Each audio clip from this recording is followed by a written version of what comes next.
So I'm José Pedro. I'm a DevRel engineer for Aztec Labs. You probably know what Noir is, but still, we're going to start with the basics of Noir, what it is, and so on. I'm very glad to be here. I was here last year. It was a great conference, and I'm very glad to be here as a speaker this year. So this workshop will consist basically in 4 chapters. But first of all, I'm going to present a little presentation before the workshop. The workshop is meant to be interactive, so you go and play with your own machines. So let's see how that goes. First, I'm going to talk about ZK. What is ZK? You probably know if you're here, but still, this is a layer 1, let's say, a layer 1 conference. I'm going to talk about Noir. Why are we doing this? What is Noir? What's its purpose?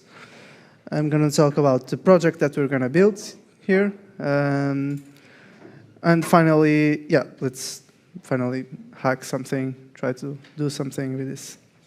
So we know that zero-knowledge proofs are powerful.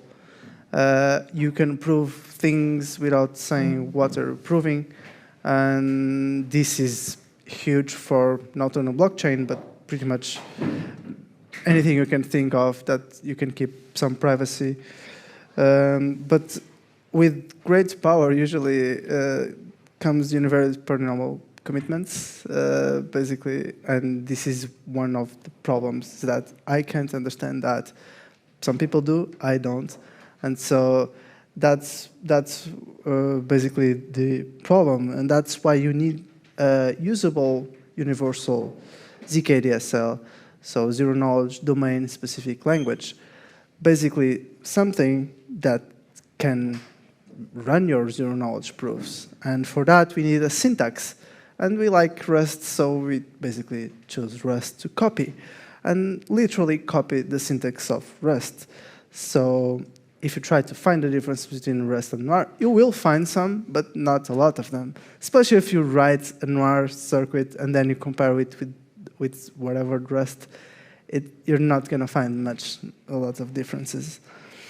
And so, for example, this is an example of a Noir program. And if you try to spot the difference, yeah, that's kind of on me, right? Because one is blue and another one.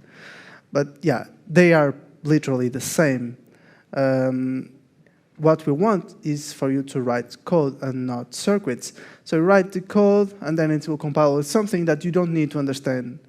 It's highly abstracted. Once you start scratching the surface, it's completely different, but the syntax, at least, it's just the same. And this allows for both things that happen for beginners and also for pros. Basically, people that I just want this ECDSA signature verification. I don't need to write the whole thing. Okay, Noir has this module. I can just use it. I don't need to write the whole thing, and I don't need to think that ZK is just for me. ZK is for everyone, and we need this to be usable for everyone. And so our build plan is going to be basically how to learn Noir in an afternoon. Or I won't get your money back, sorry. Yeah, that was a bit of an oversell. So we have like what I call like 3 or 4 chapters. Most probably we're gonna only have time for 3. But basically, I'm gonna introduce what is Nargo, what is the Noir syntax, how to write tests, how to generate proofs, and then how to import some and use some standard library hash functions. How to use another libraries, external libraries, how to generate smart contracts, and how to deploy and verify, and how to wrap them in your own smart contracts so you can use them for your games or for DeFi apps, whatever you are building. Yeah, some things will not work. Yeah, like verifying proofs on chain. Sometimes it's a bit tricky, so bear with me if it doesn't work. That's just how it goes. It's live demo. It can break at any time. Yeah, so let's eventually go and do something. So I'm gonna ask you. So you maybe pick your camera And maybe at least the workshop resources, they could be useful for you if you don't trust me, and you shouldn't. So yeah, but you don't absolutely need these workshop resources. It's just because there are some links in there that you can copy and paste to start running Noir up and Nargo on your own machine. So yeah, it's useful.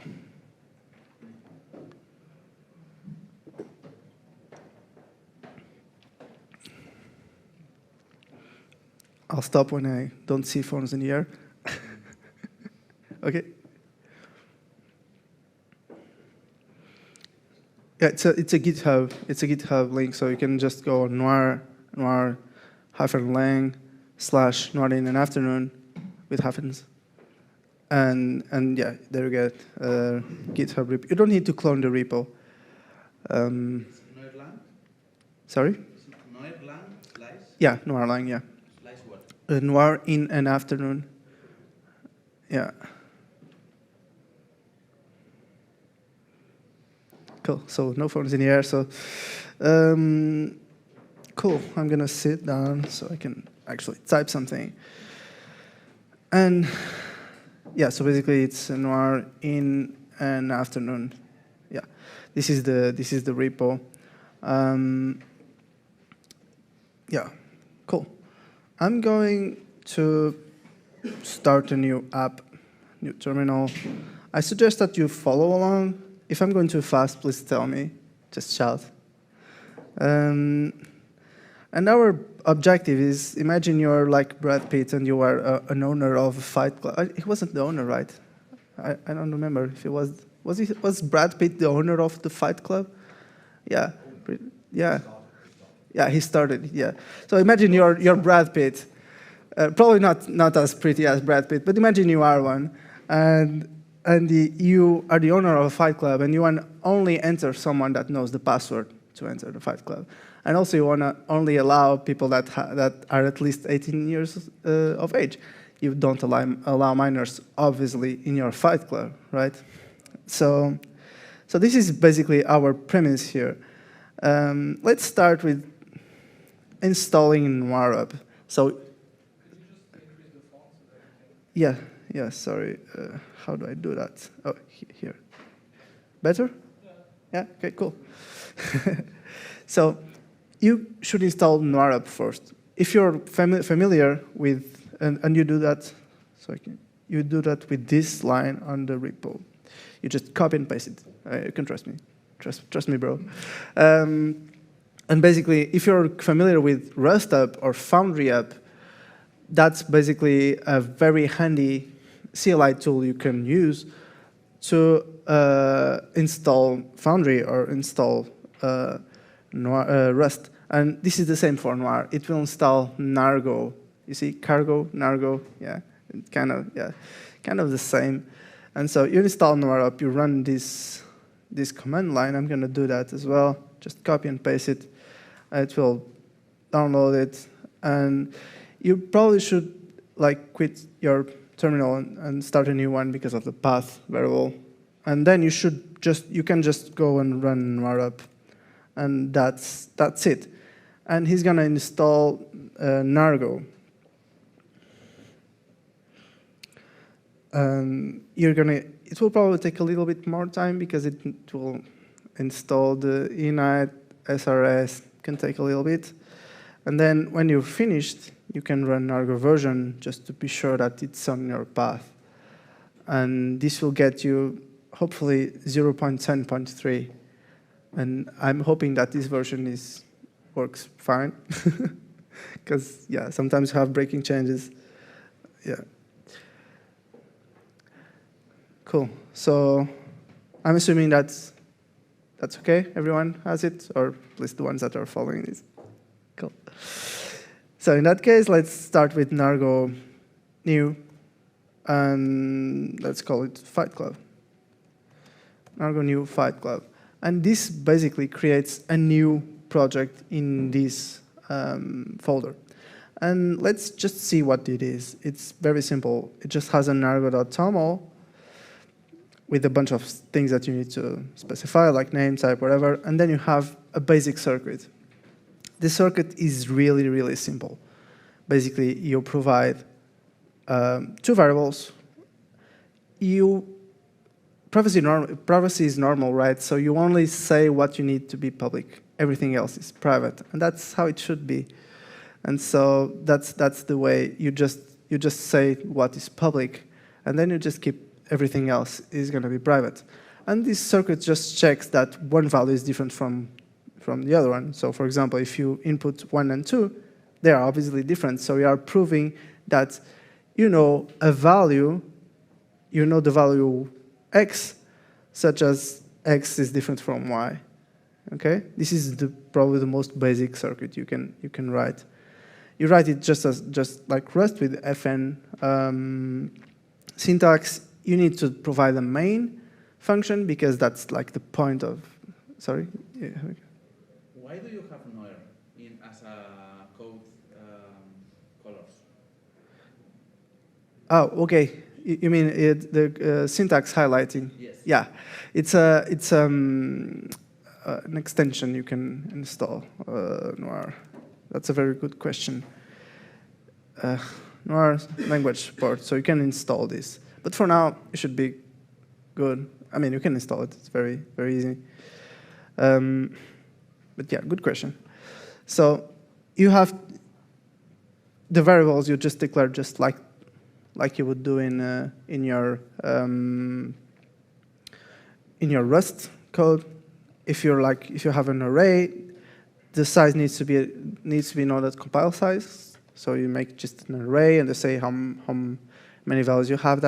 That's just like that for every ZK language. You need to know stuff at compile time. And you declare whether those are to be public or private. In this case, for example, it could be public. This wouldn't make sense, right, if you're proving things that everyone knows.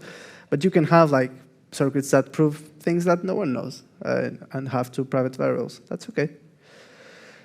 For return values, you could do it like this, but this doesn't make much sense. I mean, how can you return something if it's not public? It needs to be public. Okay, so it will complain if you don't put it public. Because the way it behaves, it's just like if it would say return pub field. And then if you provide the return value, it will just say let's say that you have a z value, let's see is x plus y, for example. It will just assert that z is different from the return.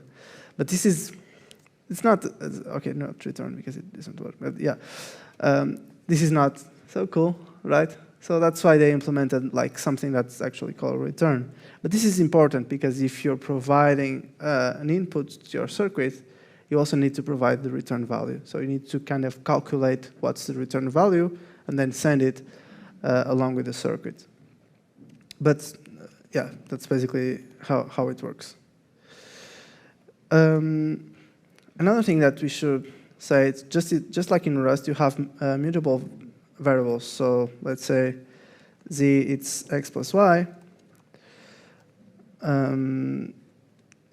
You just can't go and say z then is z plus 1. You can't do this. You need to declare it as mutable, like mutable z. Okay, so there's a yeah, just like in Rust, I guess. You also have like shorthand operators. So in this case, we have z equals 0, z plus 1. You can just have it like z z plus equal 1. You can have like the shorthand operators. You also have some control loop, control flow things like loops. So you would do it just like in Rust. You would say like for I in, just like it says like thanks good GitHub, just like that. It's just you can do it a loop, but you also need to know the size of the loop in compile time. And the reason why you didn't to do this is because Noir will then unroll your roll loop, so it will be huge. And so you need to know, because it needs to know how many loops it needs to unroll. You also have some like if-else statements. So you can say like, If x equals, in this case, x is an array, but yeah, if x at 1 equals whatever, you can just do else, just like with Rust, right? You can do the same thing. You can check also the documentation here, just like in the links that I've shown in the beginning, if you need to know basically all the language concepts that I'm introducing here. That's why I'm not going to deep dive into this. Then there's the assert keyword that you've already met, assert x different from y. This is the original circuit. And basically, this is, it will basically say, yeah, this circuit will prove, or it will verify if this is true. And so, yeah, this was known as constraint in the previous versions of Noir, if you tried it. Now it's assert, because it's an assertion. Another thing that's very useful, it's structs. So you can have like structs person, and you can have like an age, that will be like a field. I'm gonna talk about fields in a bit. Field, for example, and then you can initialize this let z is a person, and then initialize it with age is x, for example. And you can do all kinds of things that you usually do with structs. And in the latest versions, if you try to use the nightly versions, you can also, there's some support for implementations as well. So you can have like impl traits, basically have traits for structs like you would do in Rust. Yeah, but it's just in pre-release versions, so don't expect them to be any kind of stable just of now.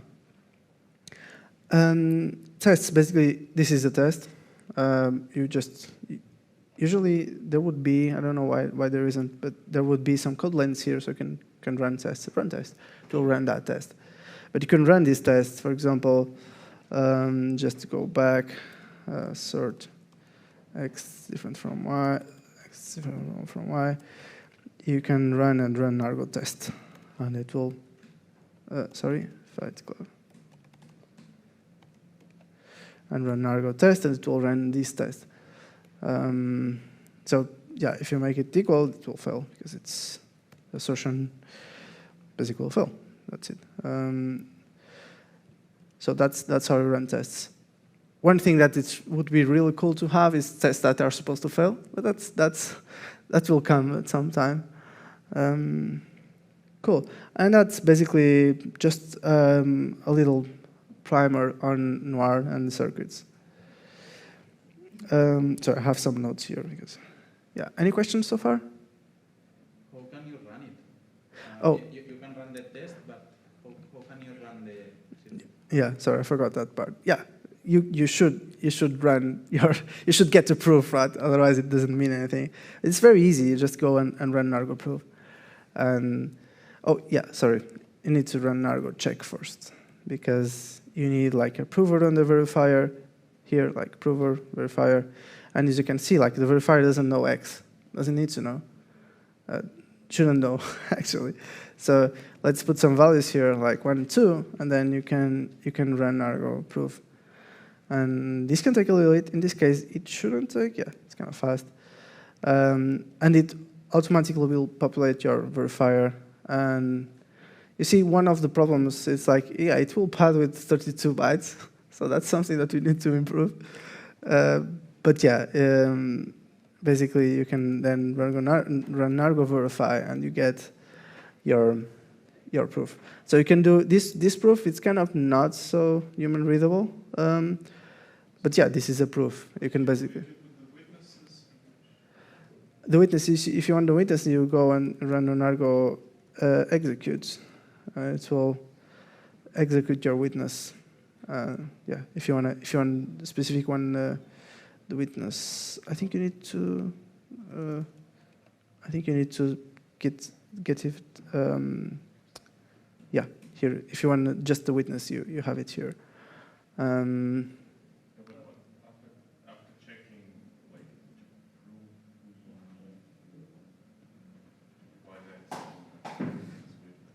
Sorry? After checking, we need to provide X somewhere as witness. Yeah, it's yeah. When you X is private, so you only provide the Y, which is the public part. Yeah. So the verifier only needs to know the Y and then have the proof and the witness, and that's it basically. So isn't it supposed to be a snark so it's succinct because the proof is like a lot of bytes? Yeah, I think this is okay. Yeah, it's fairly succinct, I guess. I don't know. I guess it depends on what. Yeah. 4 kilobytes. That's succinct, right? I would. That's the definition of succinct. Yeah, I don't like Starks. They are usually much bigger. So. Yeah, I mean, this is enough that you can send in an Ethereum transaction, which is the goal so far. Yeah. I was expecting more like a hash. No, yeah. Not yet. Cool. So let's explore a little bit this. Let's explore the standard library. So basically, just gonna check my circuit. So. So if you go to noirlang.org, you get the documentation and you get Noir standard library. You have some stuff here. You have some hash methods, some scalar multiplication, signatures. ECDSA signature verification is a big one. It's really cool. And you have also some Merkle tree. You can compute Merkle trees and verify this like proof of inclusion in Merkle trees, stuff like that. I'm gonna just focus on the basics, which is just hashes, basically. And I'm gonna pick, you have some hashes here. If there are other hashes that you know how to implement and you wanna contribute, please feel free. We have a grants program as well. So if you find some interesting hash to add, yeah, just talk to me in the end. I'm just gonna basically talk about one of the hashes, which would be Poseidon. So Poseidon is a very friendly hash, a zk friendly hash. So it's a hash that's it's okay to prove on your zk circuit. It doesn't take too much, like a lot of gates, a lot of circuit size. And one way you can know that is just by running argo info, and it will get you the number of A0 opcodes and the backend circuit size. So I'm gonna go on a tangent here about what is this A0 thing. So when you run an argo program, what you actually do is just compile it to another intermediate language called A0, Abstract Circuit Intermediate Representation. And basically, you feed that into your different backend. So you can have, like, for example, Noir outputting A0, and then you have at A0 you feed it to one prover or to other prover. You can feed it to, in this case, we only have Halo 2 backend and Baratzenberg backend, which is the default. But you could potentially like feed it to a Plonky 2 backend or whatever. You can do all kinds of nice things. So in this case, it will tell you how many opcodes do you have in your intermediate representation, and then what actually matters, which is how big is it your circuit in your backend, in the backend that you chose, which in the default is Baratzenberg. And so yeah, it's fairly small circuits as you can imagine. And so one way of knowing which hashes are more friendly is just by trying to run them. Again, you don't need to know how they are implemented. I know that Poseidon is more efficient for ZK than Ketchak, for example. I don't know why. I just know it, but I could just go and try it and see, oh, this circuit is more efficient than the other. So it won't stop you if you don't understand any of the cryptography. And so, yeah, let's start with Poseidon and implement our Fight Club finally. So let's go and use the dependency standard library. And then I copied here how it supposed to be called. And so let's define a struct. This struct is going to be a person, which is a fighter. And I just want to know its age, actually, I don't need the wall struct. I'm just here just to show you that you can use struct. And you can also have like globals. Global, in this case, global minimum age. And I'm going to call it, it's a field, so I'm going to say the minimum age is 18. Because we're in Europe, I guess in the US it will be 21, I suppose. I don't know. Sometimes it's 21. I don't. So yeah, the global is basically just as it says, it's a global to our wall program. And so in my what I want to check, I want to check the age and I want to check the password. So I want age to be kept private. So it's going to be a field. A field is basically a big integer, okay? I'm probably wrong at many levels here, but that's how I think about it. And no one at Aztec has told me that it's completely wrong, so it's okay. So you can think of it as an integer. You can make some arithmetic things with it. You can make some comparisons with it, and it's basically just a point in a finite field. We are going to use fields everywhere? Sometimes we would use you wait. We're going to be using those, and yeah. So just for now, it's fields for Poseidon, and the next example will be with uints. So there's a password as well for entering the Fight Club, and it's just we don't have support. Like we have some support for strings, but it's not great. So I'm just gonna basically just treat it 5 integers, and that's the password. And we also have a password hash.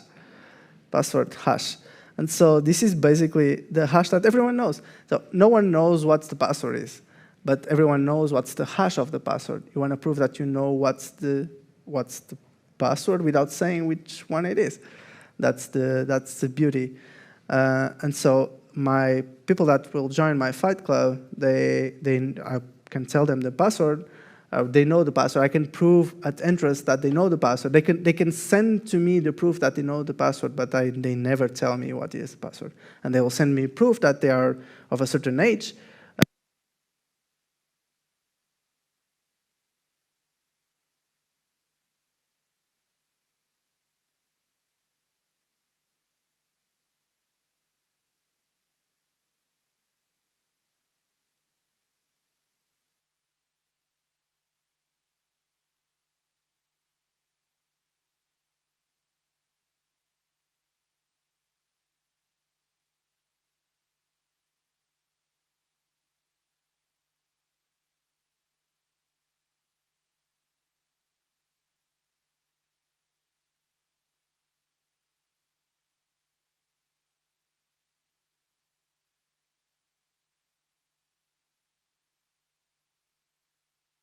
Just like I start here. Okay, cool.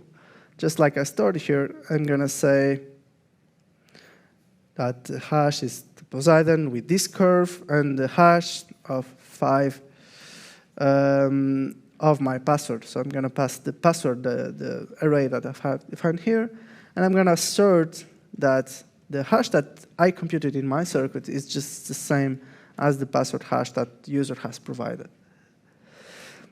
And then I have a person. Yeah, that's correct. Thank you, GitHub. And it says like a person has a certain age, basically. And then I can check that person age is higher than the minimum age. It will complain, but let's just try and run this. I'm gonna get like the main. This is gonna be 18. The password, I have it somewhere. Maybe in the other. No, it's not here. Sorry. I think this one. Let's just say password is 1.2.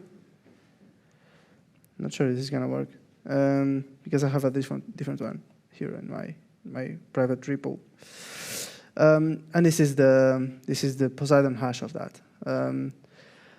If you notice in the other repo, you have some utils folder with a Poseidon and Ketchak file. That's basically, if you don't trust me, that this is the hash of that.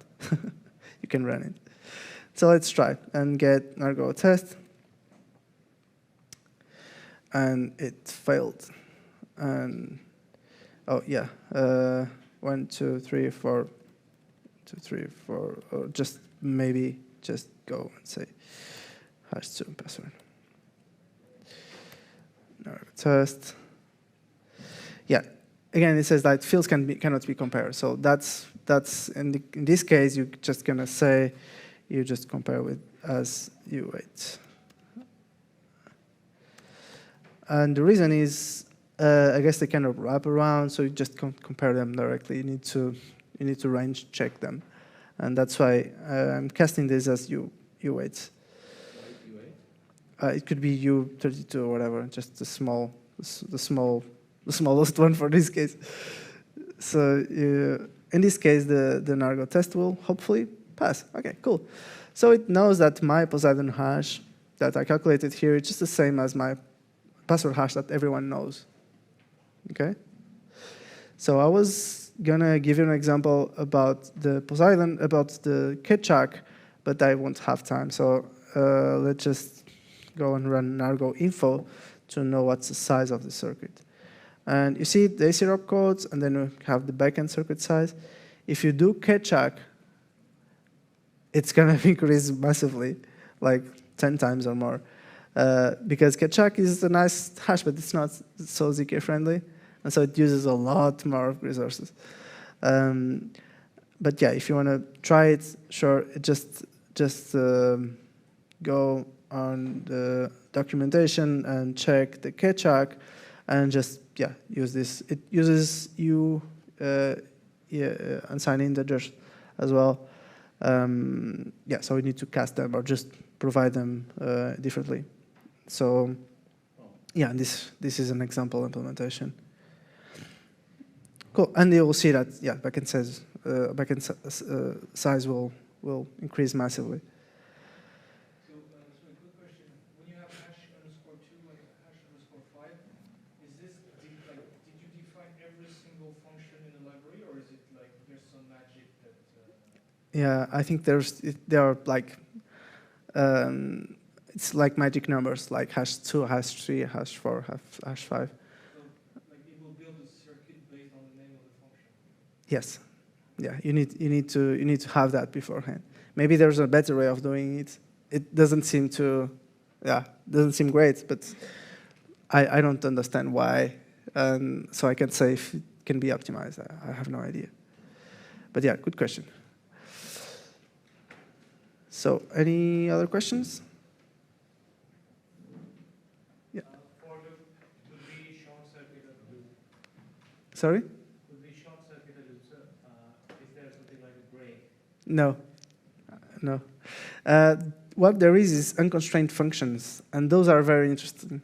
But I would spend the rest of the time talking about them. But you could basically use unconstrained functions to break to return early. But other than that, no. It will unroll the whole loop and execute the whole loop, just as much as if you have an if and an else case, it will basically run both cases and then just choose the path that it uses.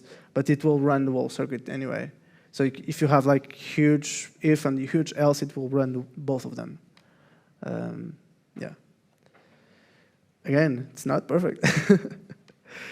Cool.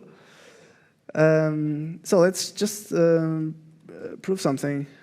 Just basically copy this hash and just put here in it's like age, right? Age 18, and then password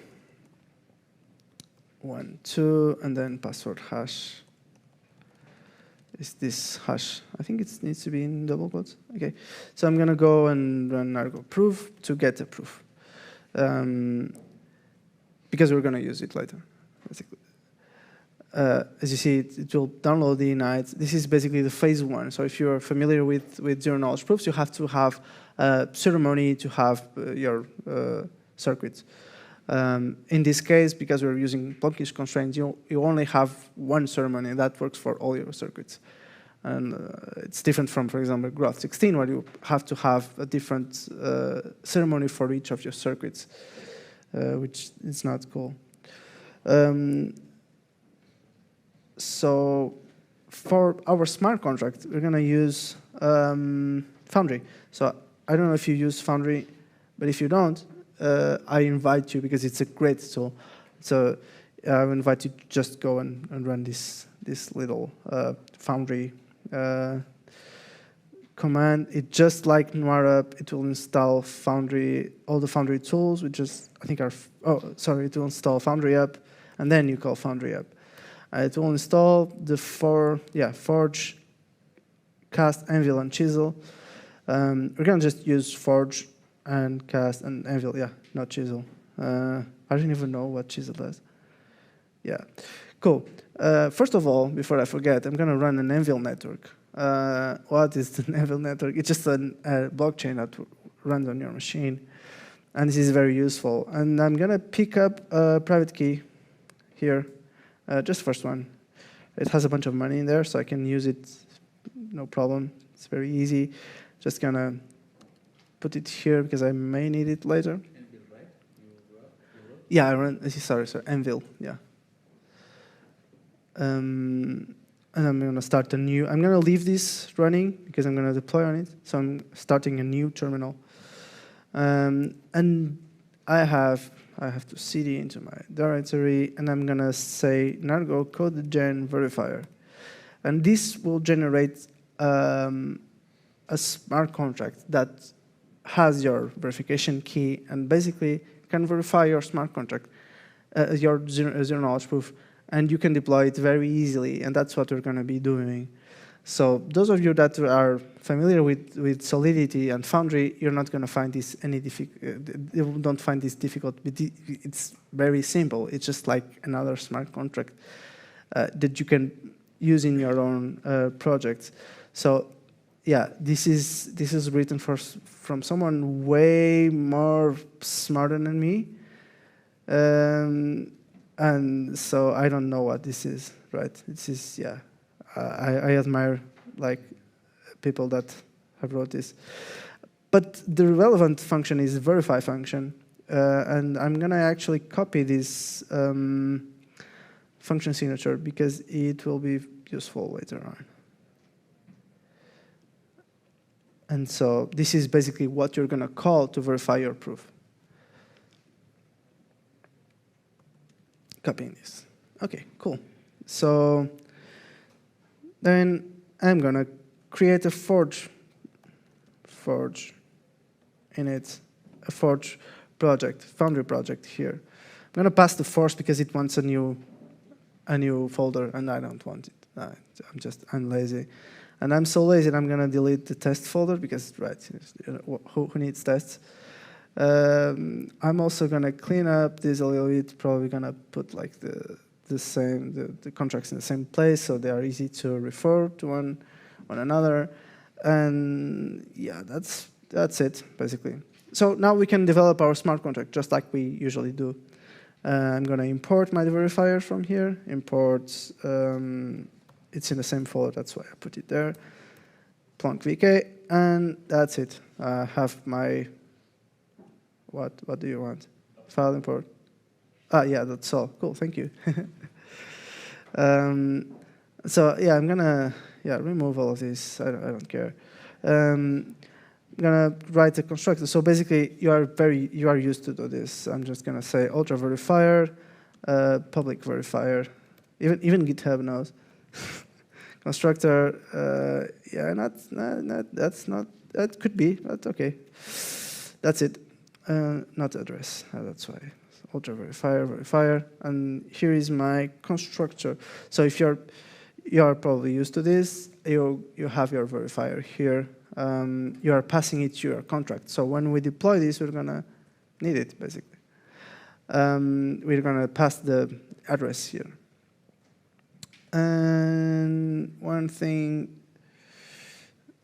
then we're not going to use this. So let's say that you want to call the increment function, and you're going to say the proof is going to be, I think it's bytes. Let me just check the function signature.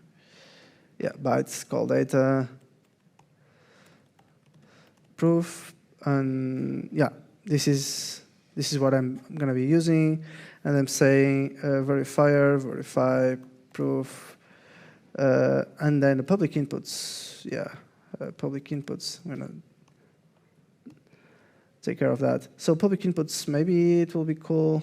I don't know how I did it in my reference example, but I think I just pass it in my constructor. Yeah, basically. So bytes 32, password hash, because everyone knows the hash that can be on your smart contract. Probably you want to pass it every time. Yeah, to save some gas, to not store it on the contract, or maybe you want to store it on a contract because anyone can pass whatever password. Yeah. It's likely not an array. Sorry? It's just the bytes 32, I guess, not a bytes 32 array. Yeah, this one? Yeah, I think so. I think it's an array of bytes 32. Yeah, it's an array of 32 bytes string, 32 bytes. Yeah. Bytes 32 is one. Yeah, it's just a hash, so there should fit in 32 bytes. Exactly. It's just a bytes 32 type. You don't need a Hash hash. is bytes I mean, 32. Okay. maybe the API requires that, but yeah, it should not be necessary. Yeah, I mean, I'm going to just pass it here, so that's why I'm saying, yeah. But those are public inputs. Yeah. It's called data, okay. Yeah. So, yeah, I know this works, so. Cool, so this password hash, and I'm gonna, pass it in the constructor, just like I did. So it has to be memory, because it's bytes, it's a byte 32 memory. Yeah. Sorry, password hash. Yeah, it's confusing. Because it's a public inputs. I call it password hash, but it's the public inputs actually. So you're gonna see how it, basically. So yeah, basically now I'm gonna password hash. This is the mess that you're referring to. So hopefully this will work. Let me just check if I'm missing something. Probably I am. And go say forge, create. I'm going to say the private key that I stored in there. Okay, sorry. Oh, sorry. First of all, I need to deploy the verifier. So I say contracts, not reference. It's Fight Club. Plonk VK, because I need to deploy the VK. Usually you would do this in a script, but I'm too lazy, so I'm just gonna say ultra verifier. And this hopefully will deploy, compile, and deploy. Okay, so I have my verifier contract here. This is the address. And so now I can basically pass this along with the public inputs into my counter contract. And so, I'm going to say forge, create, private key, it's the same, and say Fight Club. Not Plonk VK, it's going to be counter, right? It's counter.sol.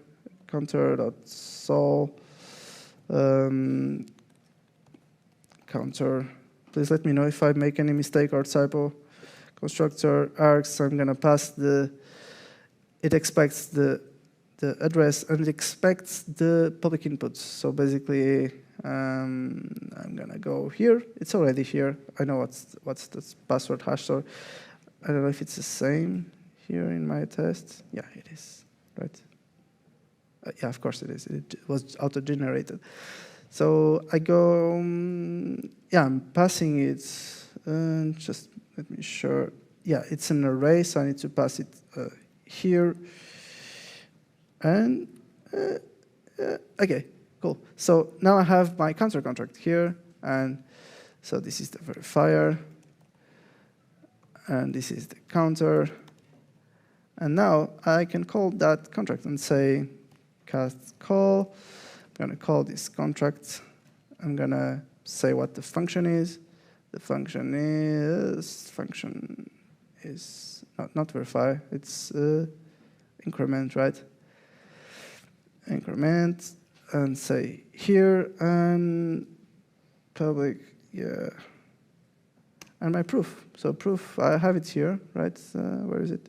Yeah, I have it here, my proof. So yeah, it's an hexadecimal string, so I need to tell him that. Here's my proof, so it's succinct, right? It's But it fits in the call data. sorry? It fits in the call data. Yeah, it fits in the call data. And so yeah, I'll take this 0x as okay, right? It means that it didn't revert. So it executed the function correctly.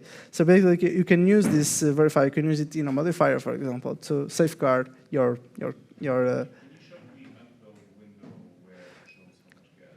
Oh, good one. It's a view function.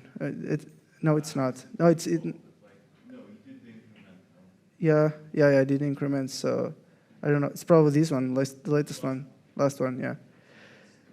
It's less than I imagined actually. I was expecting like 400K. It's not cheap, right? But it's a start. So, and that's basically it. Just not in an afternoon. The fourth chapter will be how to basically do this proof verification and smart contract calls in your browser. But I will not have time. I'll leave these 4 minutes for questions if you have. If not, I'll just give you 4 minutes back, 3 minutes back. So did we change the commitment scheme? Commitment scheme, no. Because it's using, yeah, I mean, you use KTG so that your verifier is. No, it's this is what we have. Speaking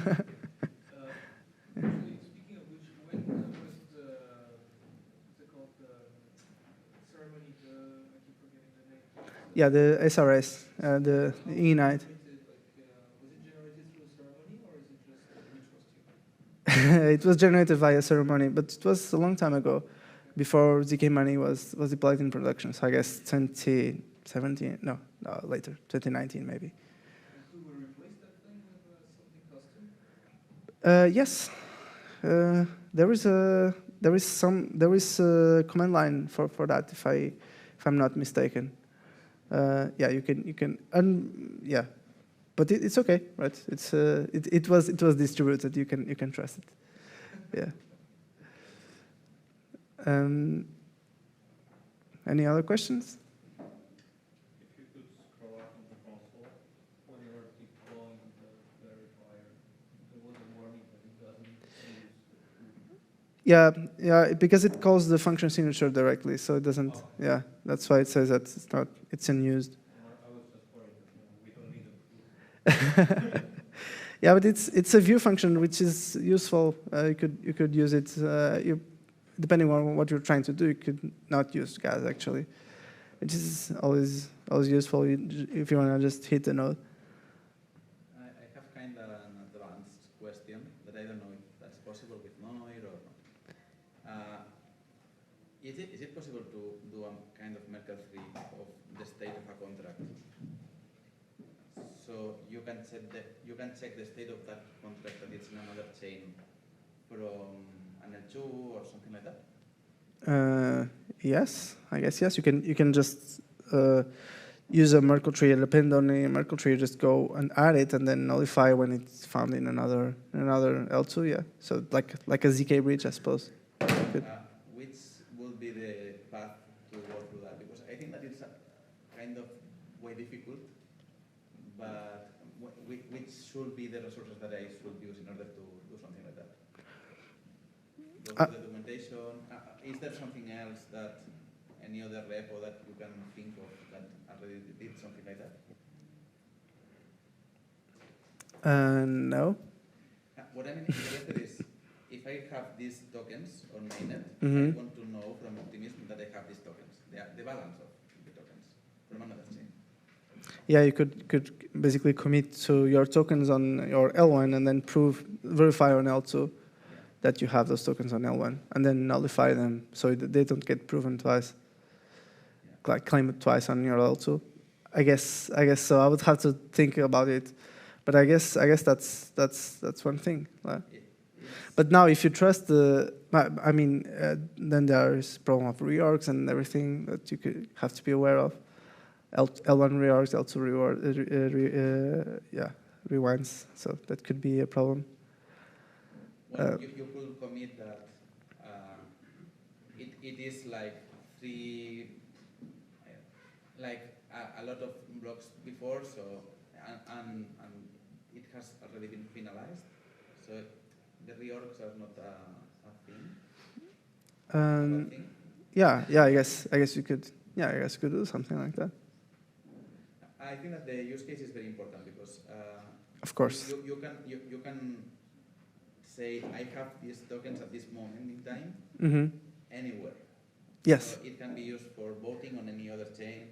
Yes. I mean, you could use these as like storage proofs, which is something that we're working with. Like we had a research sprint to basically have storage proof. So the proof that you know a CryptoPunk, that you own a CryptoPunk without saying who you are or which CryptoPunk you have. That's what I'm interested in. Is there any resource that I can use? Yeah, you should join the Discord. Just come back. I should have put that in the first thing actually.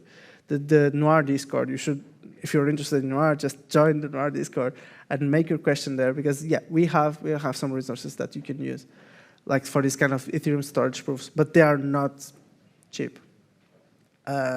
Because the Merkle tree, like the state tree, the world state in Ethereum, it takes a lot of Keccak hashes, and as I said, they are not very zk friendly. So you need recursion basically, because otherwise it would not fit in your WASM 4 gig limit. What does it mean that it is not cheap? To compute? To compute is okay, you can do it on a laptop, but to verify, it's not. I mean, you can do it in a laptop if you use a recursion. And you can verify it on chain as well if you use recursion. But yeah, that was a problem that we hit when we accepted the challenge of Ethereum storage proofs. We were like, yeah, it's cool, just verify this number of hashes. Each hash should be this, and we were completely wrong. And then we had to start developing more like ultraplonk, implementation of ultraplonk, so we could use recursion and to make it cheaper. And yeah, we have it running, but it's really not like you don't get easily with nice bindings, GS bindings or anything. You don't get, yeah. If I am running the verification on an L2, it's going to be cheaper, so probably. As long as it fits your block, like your gas limit, and you can pay it. I guess it's okay. I don't even know how much. I mean, this amount of gas, how much money is this? But it's probably a lot. I don't know what. Roughly 1/10 of the maximum block capacity. Yeah. So yeah, that's not cheap. 100. Is it like Yeah, it's almost 300K. Yeah. Yeah. Okay. So like the maximum is 30 million bucks. Yeah. So that's it's not cheap in any way. But it's okay. It's okay again if you're gonna do it on an L2 or something, because on Ethereum it's not. That's really unbearable. Yeah. It's not cheap for voting, for sure. Yeah. To prove that Yeah. you have tokens, it's not cheap. Yeah. So we have some examples. If you go on the Noir, you have Noir Starter, which is basically a boilerplate for you to start with, and you have also Noir examples, with some examples that the DevRel team has put together. One of them is voting, another one is an airdrop, a stealth airdrop, which is not safe, okay, because of ECDSA signature malleability. But yeah, it's an example. Yeah, I think it's here that says not safe. Yeah, this is unsafe. Yeah, cool. Another thing, Noir is going to be used for Aztec smart contracts, so that's a pretty good reason to start learning Noir, basically, because that's the language you're going to use to the Aztec chain, and I'll be glad to talk about Aztec chain later on because I'm over time here.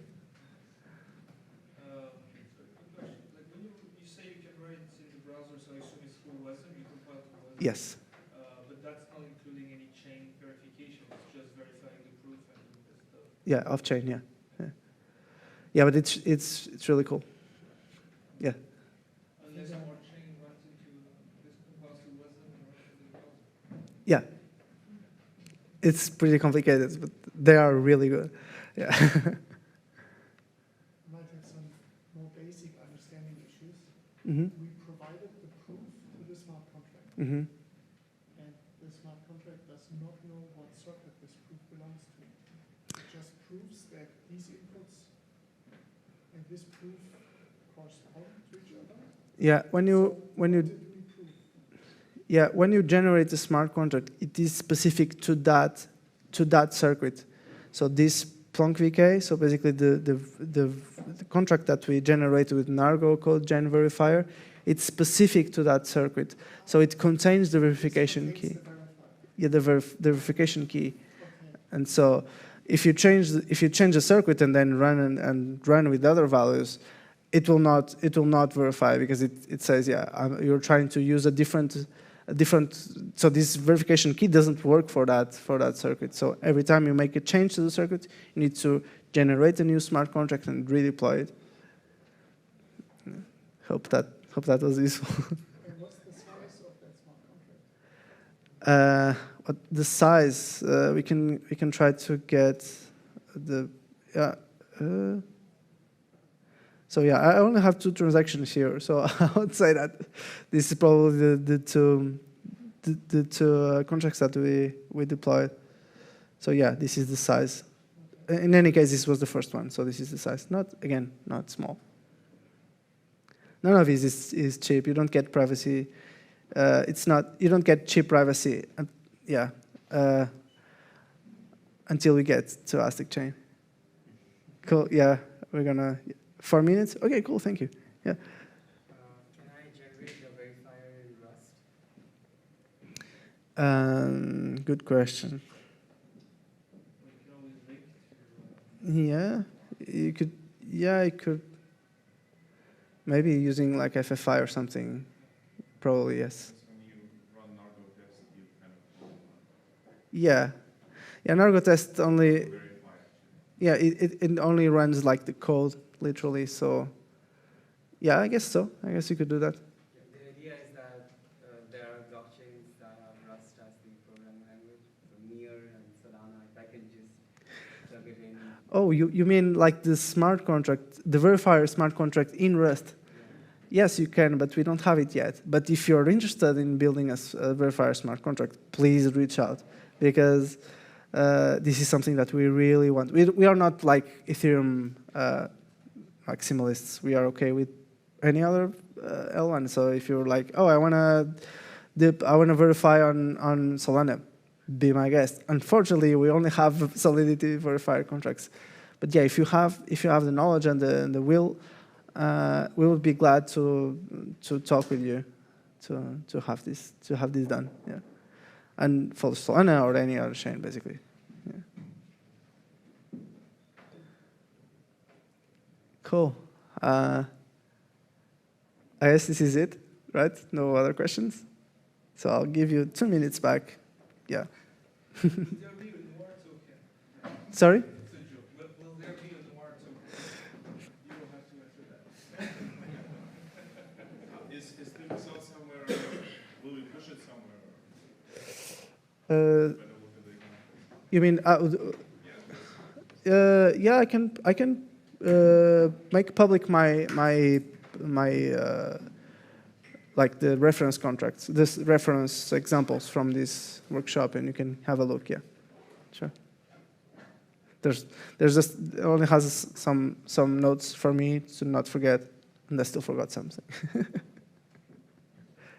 said you have recursive verifier. Yes, the verifier verifies a recursive proof. So you make a proof, and then in another circuit you verify that proof. So you kind of prove that your other circuit is correctly verified. Isn't that what he was asking? No, he was asking about verify the verifier contract be written in another language for another chain. Yeah. For Rust. For example, for Solana chain. Not Rust. So this is. Yeah, this is Solidity. Yeah. No, I'm saying like in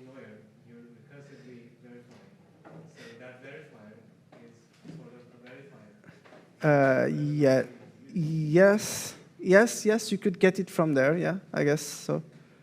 Yeah, I'm probably lacking the specifics, but it makes sense. Yeah, I mean, Noir is written but the recursiveness is implemented in the backend, which is C++. So yeah, again, Noir doesn't do anything. It just compiles to ACR, and then you run the ACR. And so this is what we call the black box function. So if you go here and you give recursive proofs here, given an example, it says this is a black box function, and this basically says that this is provided by the backend. So if you get that from the backend, which is Barattenberg, at least the default backend, that's going to be, the verifier is going to be implemented in C++. So not Rust. What are the main differences between Noir and Circum? The main differences. Or why should I not use Circum? Yeah, I mean, they're different. I would say that Noir is very powerful because it's very easy to write. And yeah, that's basically, it's the main, I think it's a matter of like ideology, what do you think about it? But Circum is a great language as well. It's like, for our purposes, we wanted something that's really, really easy to work with. And Circum, it's not, yeah, I mean, it's okay, but it's not as easy as Noir. It's like us composing hardware. Yeah, it's more like it's more like writing circuits. Like I used to draw circuits and then connect the wires to make Circum. And this is a way of thinking that it's not common to engineer, like engineers, to programmers. And so, yeah. And the differences between Cairo and Noir,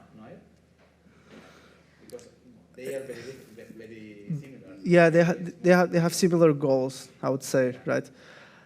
But maybe I'm wrong here. But I would say that carries more for succinctness because it's basic for Starkware, for Starknet, and so it's not, the privacy is not built in. Maybe there's some kind of plugin or something you can use it, but it's not built in the language like in Noir. Okay. Yeah, we need to close. Cool. Thank you for coming, and I'll be glad to talk later.